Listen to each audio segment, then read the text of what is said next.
I found out I was being written out of my own family when my mother accidentally called me by my sibling's name while asking for my bank details. Not to send me money, to stop sending it. That was the moment everything I thought I knew cracked open.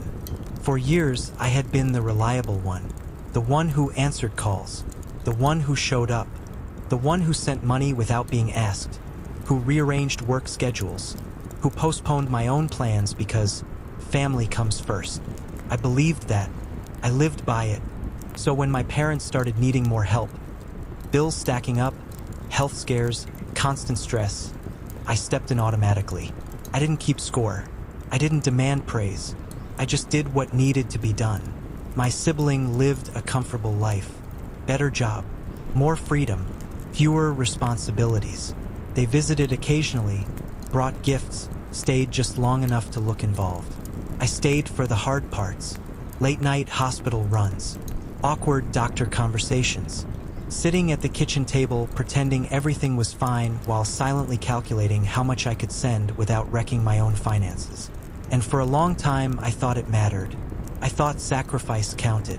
Then small things started feeling off. My calls weren't returned as quickly. Family group chats went quiet when I spoke. Decisions were being made without me, things I'd normally be included in. I told myself I was imagining it. People get busy. Stress changes dynamics. That's what loyal people say to protect the image of family. The first real crack came when I found out my sibling had been named power of attorney. No one told me. I found out accidentally, through a comment from a distant relative who assumed I already knew. I confronted my parents gently. They brushed it off, said it was just paperwork, said it didn't change anything, said I was still appreciated. I wanted to believe them, so I kept giving. Then came the money request that changed everything. My mother called one evening sounding unusually careful, like she was choosing every word. She asked if I could pause the monthly support for a bit. I asked why. She hesitated. Then she said, "Your sibling has some plans coming up. We need to support them." Plans. That word echoed. I asked what kind of plans. She said she didn't want to get into it. That night I didn't sleep. Not because of the money, I could manage that, but because something felt deeply wrong. Over the next few weeks, I noticed patterns. My sibling posting about new purchases, trips, a sudden upgrade in lifestyle that didn't match their income. Meanwhile, my parents started talking about future arrangements without ever asking my opinion. I realized I was no longer being consulted. I was being used. The breaking point came when I overheard a conversation I was never meant to hear. I stopped by unexpectedly to drop off groceries. The door was half open. I heard my father's voice. He said, "We should make sure everything goes to the one who understands us." My sibling replied, "Don't worry, I've been handling it." Handling what? I stood frozen, groceries in my hands, feeling like a stranger outside my own home. Later that night, I asked directly if there was something they weren't telling me. My mother smiled in that familiar way that meant please don't push. She said, "You're strong. You'll be fine." That sentence hurt more than any argument could, because it meant they'd already decided I didn't need fairness, just resilience. That's when I started asking questions I should have asked years ago, and the answers I uncovered would change how I saw my family forever. Once that sentence settled in my head, "You're strong. You'll be fine," I started hearing it everywhere. Every request, every assumption, every quiet decision made without me. It wasn't said with cruelty. That's what made it worse. It was said with comfort, with certainty, as if my role in the family had already been decided years ago, and everyone else had simply moved on while I kept showing up. I began paying attention in ways I hadn't before. When my sibling visited, the house felt different. Lighter, louder. My parents laughed more, listened more closely. Their stories were met with excitement, not obligation. When I visited, conversations quickly turned practical. Bills, appointments, repairs, things that needed fixing. I was the solution, not the child. One afternoon, I decided to stop sending money for a month. Not as revenge, not as punishment, just to see what would happen. No announcement, no drama. I simply paused. Within 2 weeks, I received a call, not asking how I was, not checking in, asking if something was wrong with my bank. I told them calmly that nothing was wrong, that I just needed to slow down for a bit, that things were tight on my end. There was a long silence. Then my father sighed and said, "But you've always managed." There it was again, always, as if my ability to survive meant I owed them endless proof of it. I asked if my sibling was helping more now. He changed the subject. That night, guilt hit me hard, the kind that loyal kids are trained to feel. I almost sent the money anyway just to restore peace, but something inside me held back. I needed to know the truth, so I started asking questions I'd avoided my entire adult life. I asked about the will. They told me not to worry about it. I asked who was handling finances. They said my sibling had a better head for it. I asked why I wasn't included in decisions anymore. My mother said, "You're busy. We don't want to burden you." That word, burden, felt like a knife, because I had been carrying the weight for years without complaint. A few days later, I spoke to a relative I trusted, someone older, someone who had no reason to lie. Carefully, I asked what they knew. They hesitated before answering. Then they said, "I thought you already accepted it." Accepted what? That most of the inheritance, the house, the savings, everything was being left to my sibling. Because they were more present. More present. I almost laughed. I was present when no one wanted to be, when illness wasn't polite, when stress wasn't Instagram worthy. But presence apparently had been redefined. I confronted my parents that weekend. Not angrily, not dramatically, just tired. I told them I knew. The room went quiet. My mother started crying. My father stared at the table. They said it wasn't about love, that it was about practicality, that my sibling needed it more, that I was capable and independent. I asked them if they thought independence meant I needed less care. They didn't answer. I asked if they realized how unfair this was. My father said, "Life isn't always equal." That sentence broke something in me, because fairness was the one thing I'd believed family guaranteed. I told them I didn't want the money anymore. What I wanted was honesty. They looked relieved, and that hurt more than anything. Relieved that I wasn't going to fight. Relieved that the uncomfortable conversation could end. As I left that night, my sibling hugged me and whispered, "You understand, right?" I nodded, but what I understood wasn't what they thought.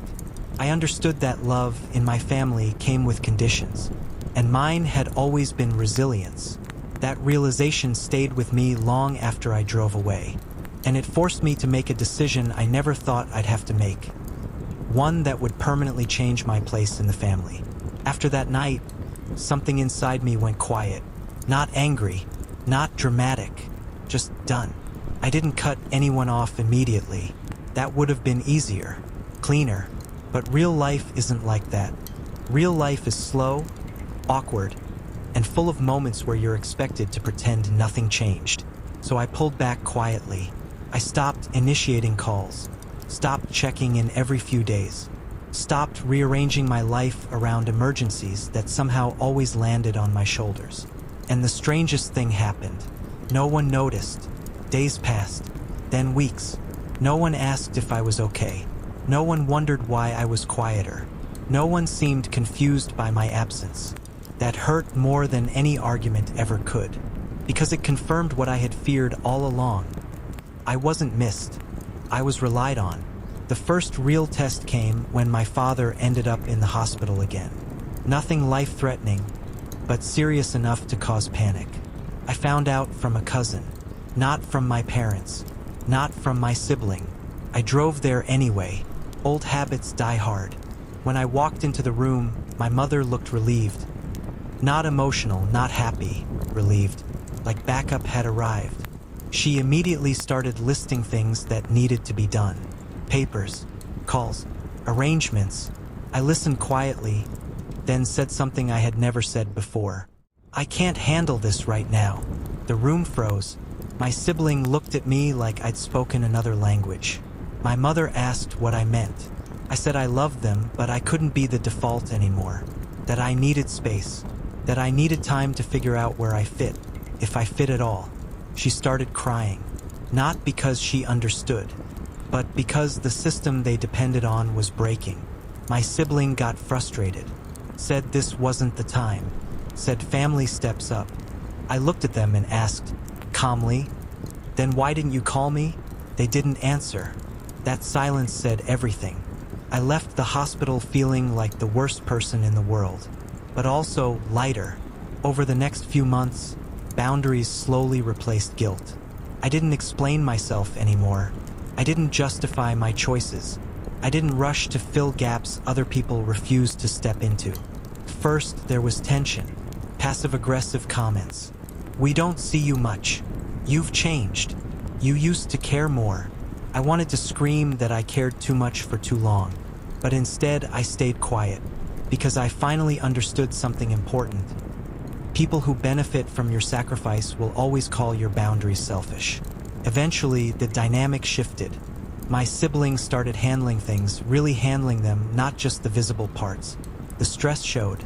The complaints increased. I watched from a distance, not with satisfaction, but with clarity. This was what balance looked like. One evening, months later, my mother called me just to talk. No requests, no emergencies, just conversation. Felt awkward, careful, but real. She admitted she hadn't realized how much I carried. That she assumed I was okay because I never complained. That she thought strength meant capacity. I told her strength without appreciation turns into exhaustion. She didn't argue. That was the first honest moment we'd had in years. Things didn't magically fix themselves after that. The will didn't change overnight. The past didn't disappear. But something else did. My resentment. Because I stopped expecting fairness from people who never promised it. And I stopped proving my worth through suffering. Today, my relationship with my family exists, but on new terms. I help when I choose to. I show up when I can. I no longer measure love by how much I give up. And for the first time in my life, I don't feel like I'm earning my place. I'm simply taking it. If the story hit close to home and you've ever felt invisible in your own family, subscribe and stay. These stories aren't rare. They're just rarely spoken out loud. I didn't find out we were breaking up from a fight. I found out from how calm she was while packing her bags. No tears. No shaking hands. No hesitation. Just folded clothes and quiet certainty. Like she'd already lived this moment 100 times in her head. That calm terrified me, because it meant the breakup didn't start today. It started long before I noticed. We had been together for years. Not the loud, dramatic kind of love, the slow, familiar one. Shared routines, inside jokes, grocery lists stuck to the fridge. The kind of relationship people assume is safe just because it's comfortable. I thought comfort meant stability. I was wrong. The signs were small at first, easy to dismiss. She stopped arguing. At the time, I thought it was maturity, growth. I told myself we were past the phase of fighting over stupid things. But really, she had already stopped trying to be understood. She stopped telling me about her day in detail. Conversations became summaries. Work was fine. Nothing much happened. I didn't push. I trusted. I wish I hadn't mistaken silence for peace. One night, I asked her if everything was okay between us. She smiled, that same calm smile, and said, "Of course. Why wouldn't it be?" And I believed her, because I wanted to. Weeks passed like that. No major fights. No dramatic tension. Just a growing distance I couldn't name. She spent more time on her phone. Stayed up later. Took longer walks alone. I told myself everyone needs space. That's what you tell yourself when you're afraid of the answer. The night everything shifted, it was ordinary. I came home tired. She was sitting on the bed, suitcase open. I joked, "Going somewhere?" She looked up and said, "Yeah," just one word. No build-up, no warning. I laughed at first, waiting for the rest of the sentence. It never came. She told me she had already signed a lease, that she'd been thinking about this for months, that she didn't want to hurt me, but staying felt dishonest. I asked her why she never said anything. She said, "You seemed happy." That sentence hurt more than anything else, because it meant my happiness made my pain invisible. I asked if there was someone else. She shook her head quickly, too quickly. "No," she said. "This is about me." That's what people say when they don't want to explain the full truth. I didn't beg. I didn't yell. I just sat there, watching someone I loved emotionally leave a room she'd already vacated weeks ago. When she finally zipped the suitcase, I felt something strange. Relief. Not because she was leaving, but because the confusion was ending.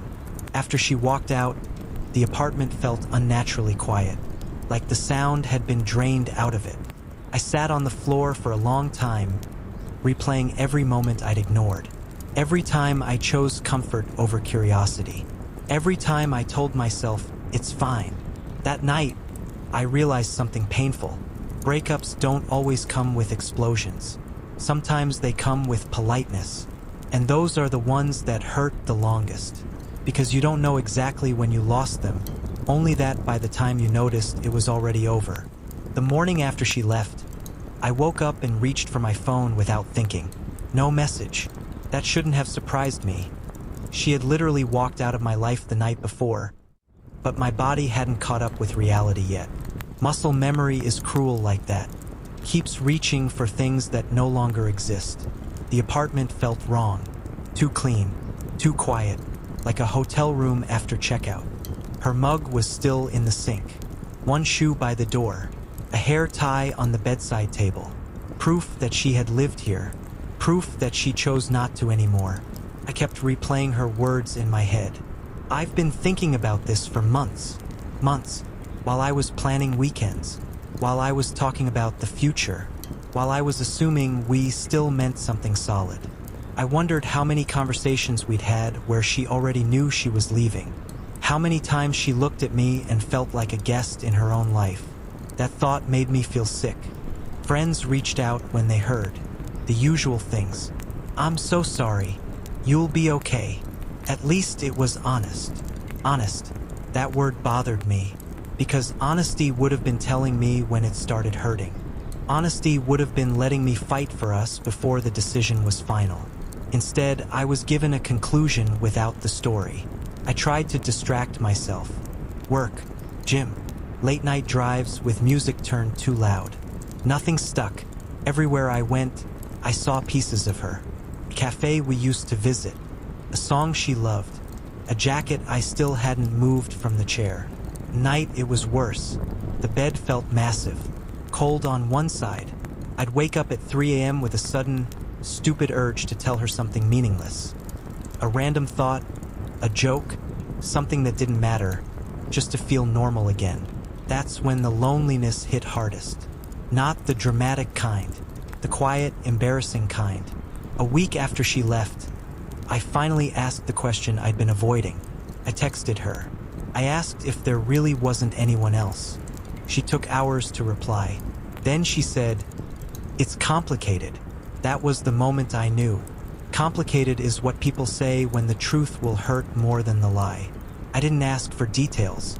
I didn't want names or timelines. I just asked one thing. "Did you emotionally leave before you physically left?" She replied, "Yes." That single word hit harder than any confession could have. Because it confirmed what I had been feeling for months, that I had been in a relationship alone. The anger came after the sadness. Not explosive anger, the slow-burning kind that settles into your chest. I was angry at her for not giving me a chance. Angry at myself for not noticing sooner. Angry at how easy it was for her to leave while I was still unpacking the shock. I started questioning everything. Was I boring? Too predictable? Too safe? Had I mistaken loyalty for love? I went back through old messages, looking for clues. Moments where she pulled away, where I filled the silence instead of asking why it existed. I realized how often I had minimized my own needs just to keep things calm. I thought love meant not rocking the boat. But sometimes not rocking the boat just lets it drift away. One night, I ran into her by accident. She looked lighter, not happier, lighter, like she'd set something down. She hugged me politely, asked how I was. I lied and said I was fine. She said she hoped we could be friends someday.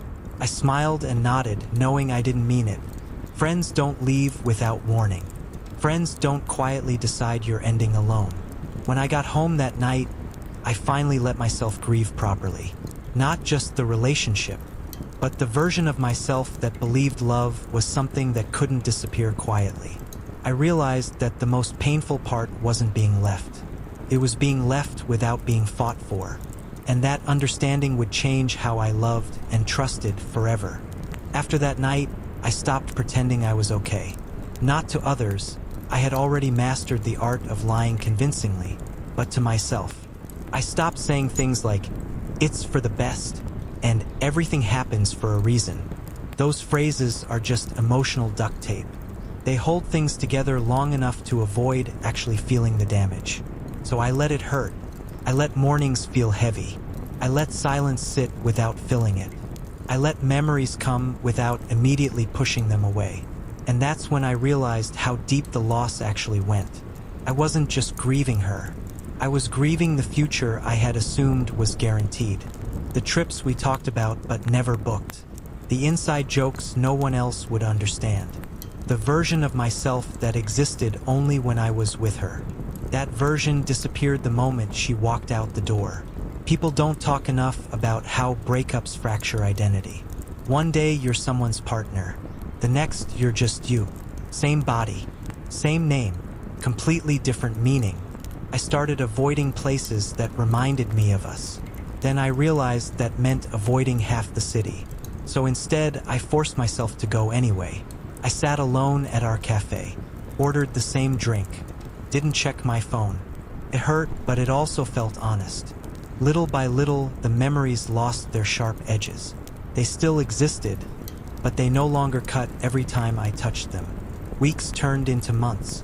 I stopped checking her social media, not because I was strong, but because I was tired of reopening wounds I didn't cause. One evening, I deleted our old messages. Not in a dramatic purge, just quietly. Scroll, delete, done. I didn't feel relief. I felt finality, and that scared me more than the pain ever did. Because final meant there was no version of the past left that I could revisit and rewrite. Around that time, she reached out again. Nothing serious, just a casual message. Asked how I was doing. I stared at the screen for a long time. This was the moment I had imagined late at night. The moment where I'd say something honest, something sharp, something that proved how deeply she hurt me. Instead, I typed, "I'm okay. I hope you are too." And I meant it. That surprised me, because wishing someone well after they break you is a quiet kind of closure. Not forgiveness, acceptance. I realized I didn't want answers anymore. I didn't need to fully understand why she left or when she started drifting away. Some truths don't bring peace.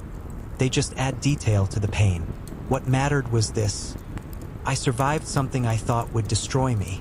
I learned that love doesn't always end loudly. That silence can be a decision. That someone can care about you and still choose a life without you in it. And most importantly, that being left doesn't mean you were unlovable. It just means the story ended without your consent. Today, I'm more careful with my heart. Not closed, just honest. I ask questions now. I don't confuse calm with connection. I don't ignore distance just because things are comfortable. Because I learned the hard way that the most dangerous breakups aren't explosive. They're quiet. If this story felt uncomfortably familiar, if you've ever been left without a warning or explanation, stay with this channel and subscribe. These stories aren't about drama. They're about the parts of love people don't warn you about until it's too late.